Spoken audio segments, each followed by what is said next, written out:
Hello, everybody, and welcome back to a brand new episode of the NASCAR Heat 5 Career Mode. I hope you're all having a great day. Today, we go racing in the Cup Series at Phoenix Raceway for the first and only time this season. Thank goodness here with this custom modded schedule. But first, we have some Truck Series and Xfinity Series racing at Homestead Miami Speedway. And we kick things off with the Truck Series here for this weekend with subscriber Brett Russell in the truck for us here. And unfortunately, starting about the midfield, so he had his work cut out for him to say the least here in the Ford EcoBoost 200.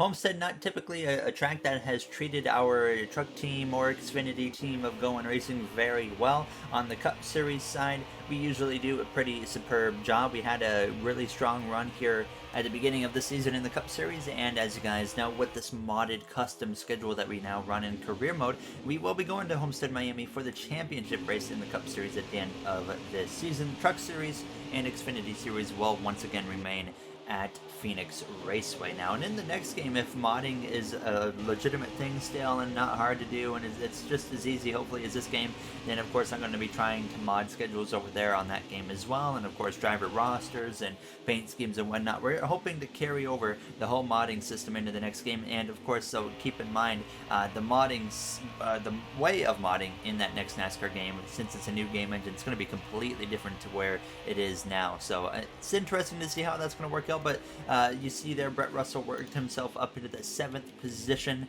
here in the Ford EcoBoost 200. So, I mean, it was a strong finish for him here, and the Truck Series considering where he started. So I was pretty happy with where he was able to finish here, as you see the rest of the order. But now we come through into the Xfinity Series here with Paul Menard behind the wheel. Last episode, he had to start at the back of the field at Atlanta because he actually crashed during qualifying. This time, he has to start at the back again, but it would be for a different reason. He actually failed inspection. So, unfortunately, though, Homestead isn't quite the same for performance-wise for our Xfinity team with Paul than it is at Atlanta, because he runs really well at Atlanta. He started at the back, almost won the race, maybe one more straightaway he would have had it. Miami, a completely different story for Paul Menard. He had a rough night here in Miami, to say the least, so definitely wasn't the race he was looking for. He made up a lot of ground, actually, on this first opening couple of laps. As you can see him making some moves on this outside line, and he would now pass that 89 there and then make a 4-wide move, very aggressive here, down into turns 1. So I was pretty confident that he had a good chance to do really well here after seeing a move like that, but unfortunately nothing really happened after that. He had worked his way up towards the top 20, thank goodness, here into turns 3. He was now making a move up the inside of that 99 car and moving his way forwards. Roman Grosjean was currently running up at the front of the pack, but we cut straight through to the final lap of this race and into turns 3 up the inside of the 4. He got sideways after Paul actually got to the back of him down the straightaway. Huge pack of cars right there in front of him, but out of turns 4 down the front straightaway, it's Roman Grosjean who comes through to win his second NASCAR Xfinity Series race, as Paul would come through to cross the line for a very, very disappointing 18th place finish here from Homestead Miami Speedways. You see the rest of the finishing order. Sheldon Creed there in second place, Jeffrey Earnhardt, Quinn Helf, Kimi Räikkönen rounding out the top 5, and Alex Labay rounding out the top 10. So definitely probably the roughest race in terms of just speed for this team this season here in the Xfinity Series, but hopefully we can pick it up in the next episode, step up the game, and go for a victory now as we come through into the Cup Series here from Phoenix Raceway. For the first time ever, we have a Menards paint scheme on the car made by my good friend of RJ.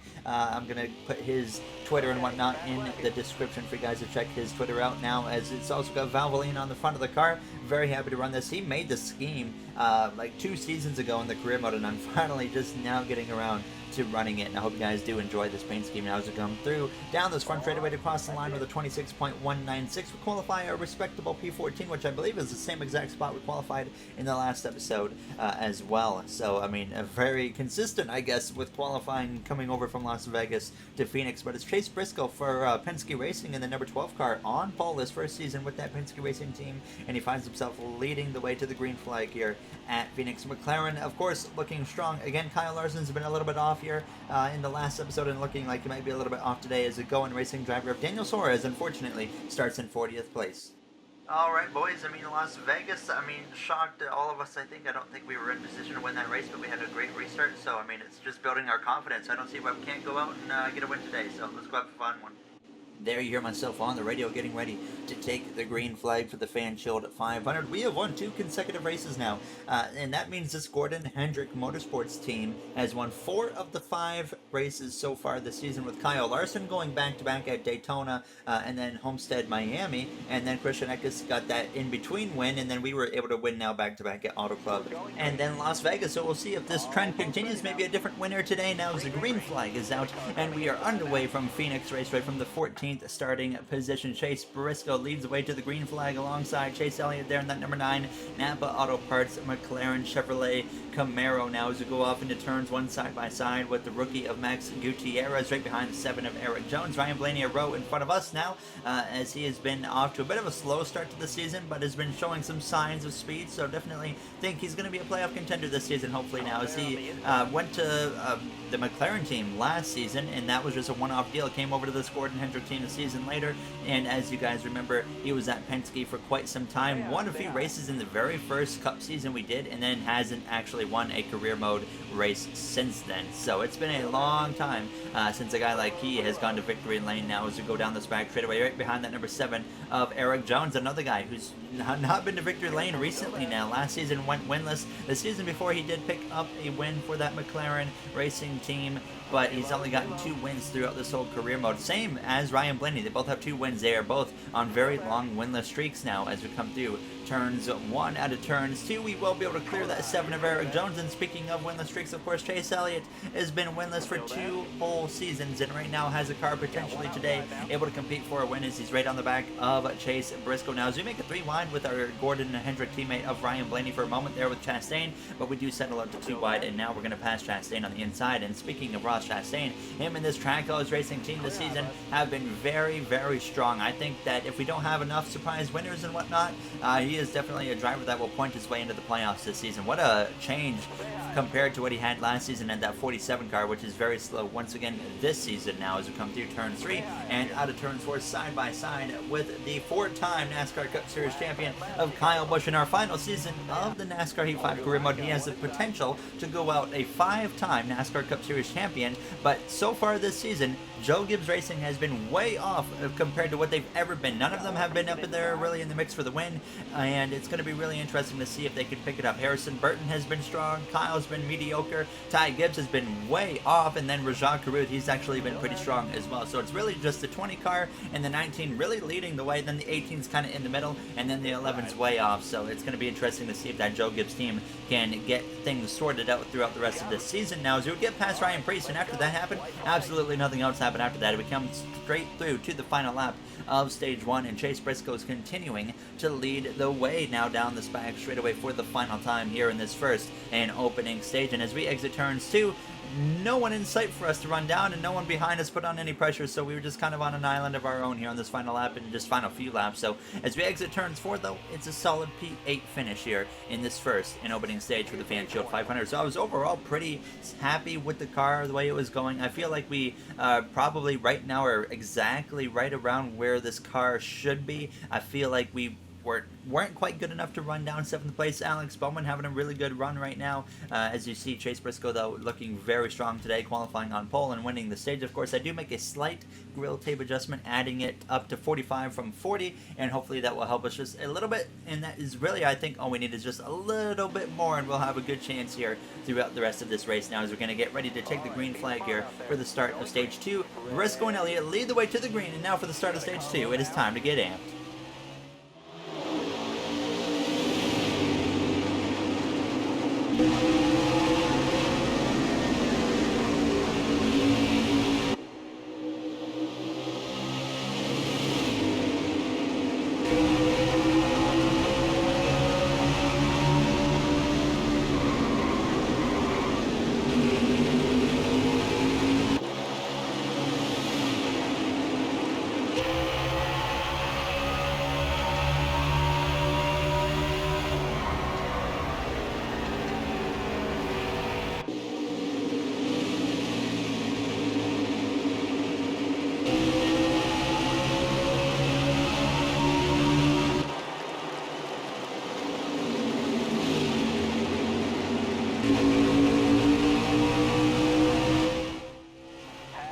there you have the AMP segment here from Phoenix Raceway. We lost some ground there on the restart, now down to P10, trying to hold off that number 7 of Eric Jones. And in the mix of it, we're going to now actually look to the outside of our teammate of Alex Bowman at the turns through. Nearly got into the outside wall there. Maybe I was a little bit too aggressive there trying to make that move on Alex. But either way, we do still keep it clean as we come through the center of the corner. The AlphaTauri of Brandon Jones moving his way forwards as well on that restart. You saw him finish behind us in stage 1 and got ahead of us now in the opening laps of the second stage. But now we got up the inside of Alex Bowman a lap or so later here on lap 4, coming to lap 5 of stage 2.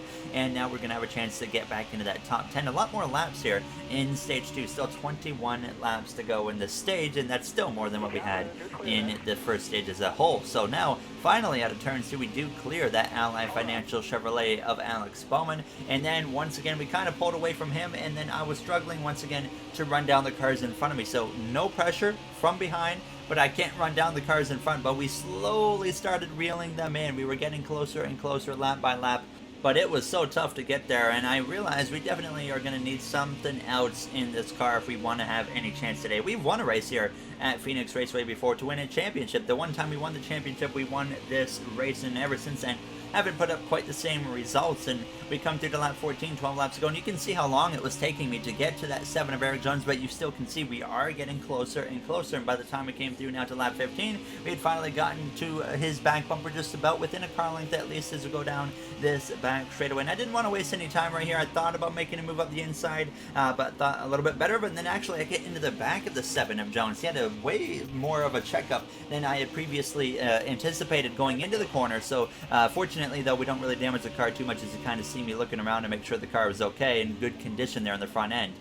So still working on trying to make that pass on the number 7, but that's not going to matter now because the caution comes out, and this is going to force everybody into the pit lane here from Phoenix. So easy call, 4 tires, 2 cans of fuel, and see what we can do. And I accidentally hit the A button twice, so it just automatically skipped through. So we just move right into the restart here and actually gained 2 spots on the pit lane. So now we are going to be 8th place instead of 10th place, as the green flag is back out, and we are underway here now past the midway point in stage 2, closing in on the final handful of laps of this second stage. We were able to overtake the AlphaTauri of Brandon Jones on the pit lane, but now he tries to force it up the inside, 3 wide in the middle now, as we're going to be on the outside of that 3 wide as we come through out of turns 2, but fortunately we get a good enough exit out of the corner that we're able to just remain side by side with now Eric Jones into turns 3, as I'm trying to make an aggressive move to the outside here of Joey Logano, our rival, and I completely mess up the corner right there, and that destroyed the chance of making that happen. There's a big misjudgment from myself right there,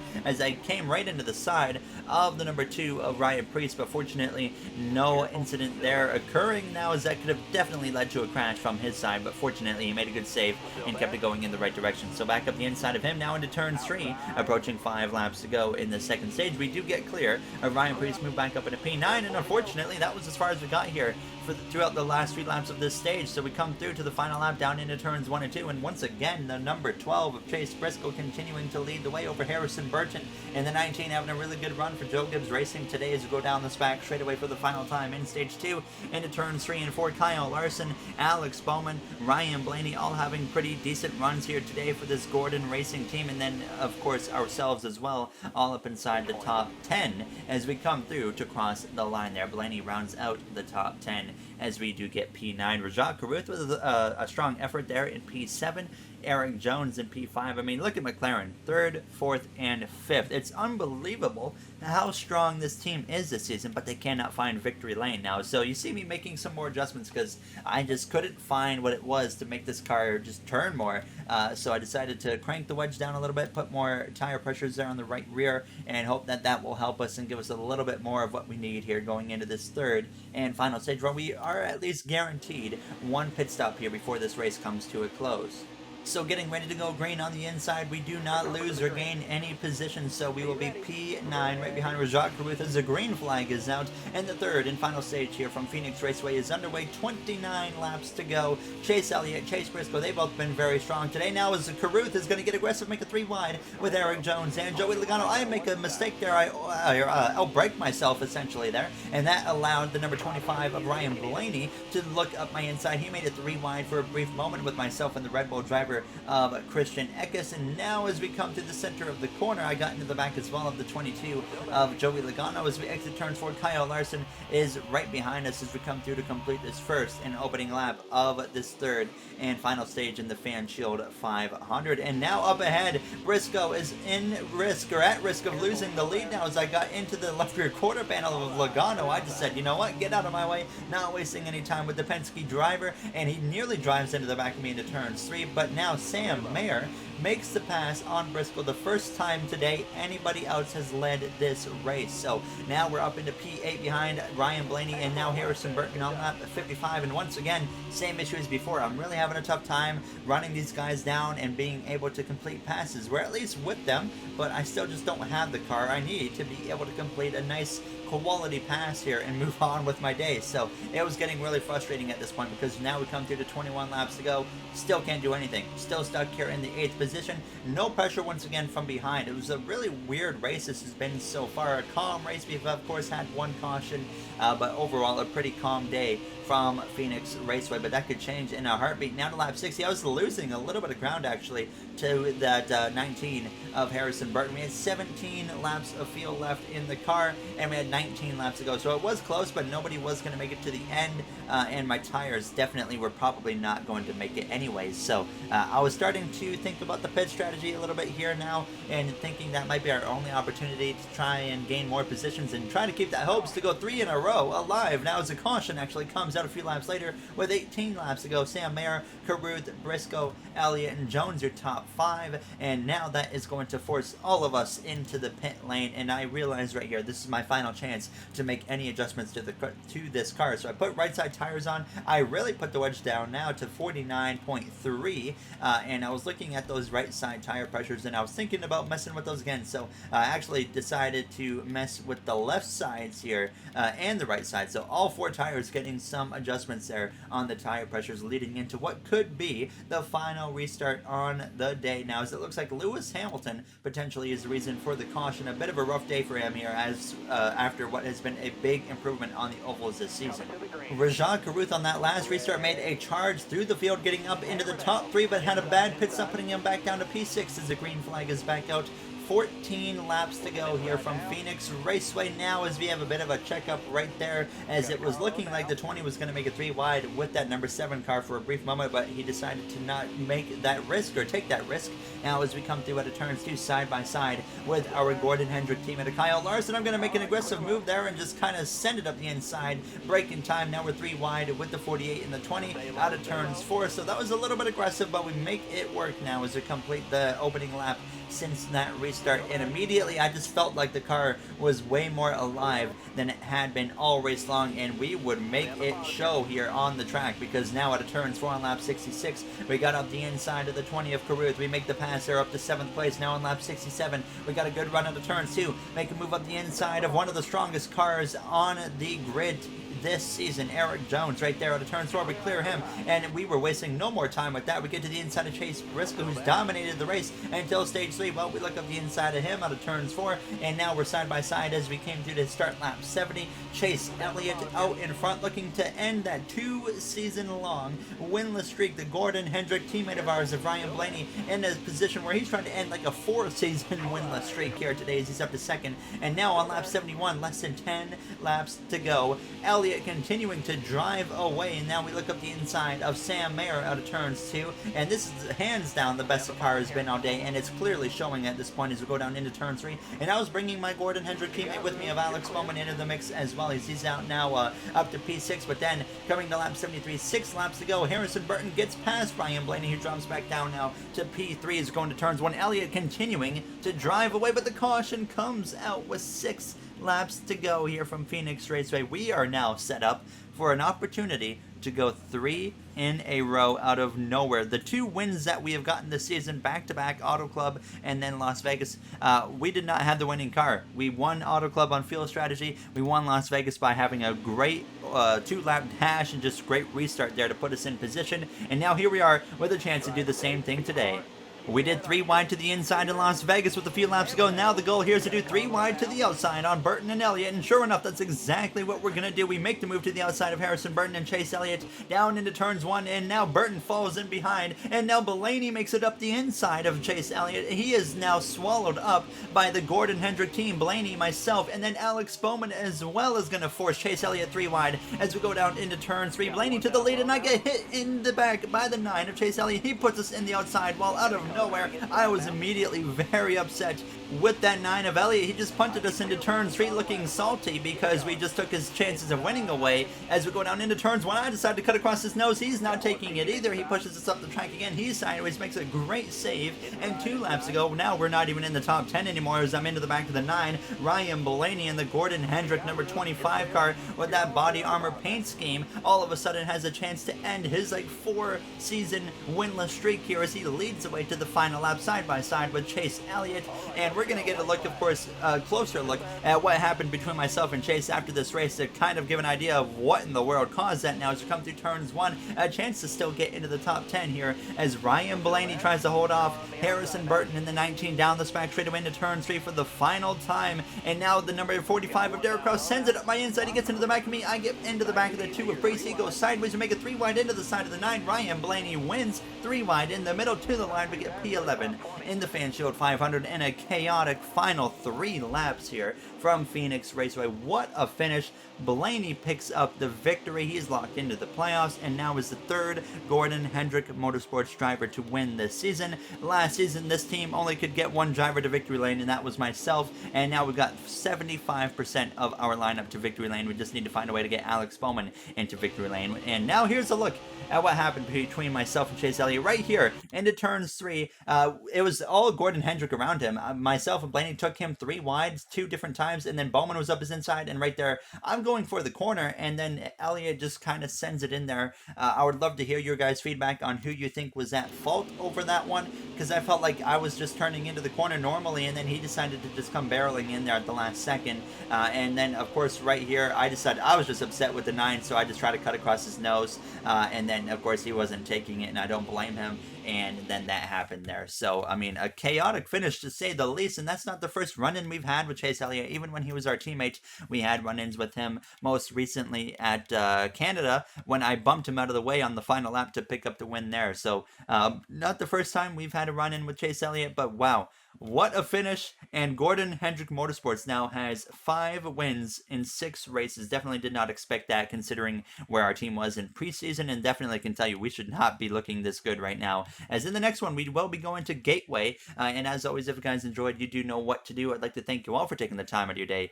to watch this episode. McLaren still looking strong. Elliott is a top guy in points right now, 253 points, and that is 2 points above Kyle Larson. But before we end it, I just want to say thank you to the Going Racing members of MJ, Joseph 9001, Timothy Arline, Bubba Jr., Brett Durward, Dark Gengar Gaming, AJ Vasura, Russell Dixon, Kenneth Barnett, Daniel9302, as well as King Matt XL. I appreciate you guys once again so much for the support, and I'll see you guys in the next one. Have a great day, everybody.